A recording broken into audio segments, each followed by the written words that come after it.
Mena ka whakaro au ki ngā mahi aoku tūpuna, ka ki atu kai te toto, kai te whakapapa. Ko aku mātua, ko rāua mātua, hoki whakamuri I noho ki te awako. Ko te hiahia ki te whāngai te mātauranga, a ki a rātau e hia kai ana.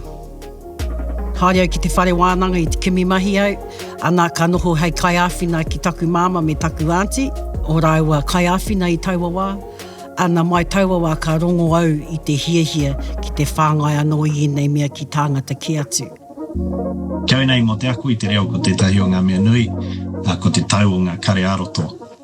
E tahi wā ka kawe mai te tangata I te whakamā, tahi wā ka kawe mai te tangata I te riri, e tahi wā ka kawe mai te tangata I te taumaha. Ko tētahi o ngā tino painga o Haani, ko te whakarite tētahi āhuru mōwai, e tauai e rā kare aroto, e tauai e rā āwangawanga, e wā te ai te tangata ki te ako. Ko ngā huatanga o te ako whakatere, e ki ana he māma te ako, he māma hoki te ako mena e noho haumaru ai te tangata. E māma noiho te ako mena e hari koana te tangata.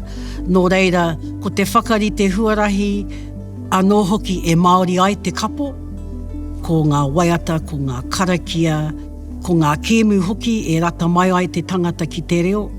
Hei te ratanga mai ki te reo kātahi ka rongo I tēnei momo wairua e ruku hōhonu ai rātou ki te reo. I roto I auatau I ki te au I aia e whakatinana ana I ngā uara o tō tātou wānanga, I ngā takepu, anō hoki o tō tātou wānanga, he kākano tēnei I poipoia e ia. Te nuinga o tāna momo whakaako, kua kawea e au ki roto I aku kraihi. Ko au tonu kei te ako, ka haere tonu au ki te whakarongo ki ngā kaumātua, ko taku ako nui I te koroneihana, ki te whakarongo ki ngā kōrero, nō reire kore mutu te ako.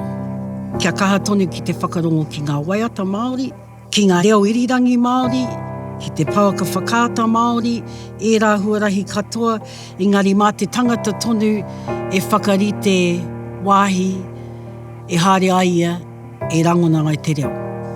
E hari I te mea, ko te whāngai noiho a te kaiako, he wā tōna me whakaro te tauira ki tōna ao, he aha ona hiahia. You can only be fed for so long, and then you've got to start making the kai yourself. Mā kona e pakari ai.